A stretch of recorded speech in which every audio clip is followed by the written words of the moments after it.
বাবা সারা দিন পরিশ্রম করে নিজের ইজ্জতকে, আমিত্বকে, নিজের ব্যক্তিত্বকে জমিনের সাথে মিশায়া দিয়া, আয়ে ঢাকা শহর কেন, এই গ্রামের বাইকালো মাঝে মাঝে থাপ্পড় খায়া বাড়ি থেকে। গালি তো ডেলি খায়, ঠিক না? না খায় না? হ্যাঁ, কি যুবক তোমরা গালি দাও না?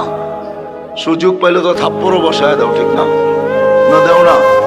হ্যাঁ, ও থাপ্পড় কার জন্য খাইছে? ওর জন্য? কার জন্য? বিবি বাল বাচ্চার জন্য। তারপরের দিনও বাইক নিয়ে বেরিয়েছে, অটো নিয়ে বেরিয়েছে। কালকে তো দেখলাম থাপ্পড় খেতে, চোখের পানি ছেটা দিয়ে বলতে বিবি বাল বাচ্চা আছে। এদের দিকে তাকায় বেরিয়েছে। তুমি জানো না বাবা কত কষ্ট করে তোমাকে মানুষ করছে, বড় করছে। আজকে বাপের সামনে চোখ বড়, হায় হায়। আমার সমাজকে যে কেমনে বুঝাইলে বুঝবে আমি জানি না। আমি বাসাও পাই না, ডেলি দোয়া করি আমার কাছে, আল্লাহ কিছু এরকম শেখান, কিছু এরকম দেন যে জাতির বুক ফাইলা ঢুকাইতে পারে।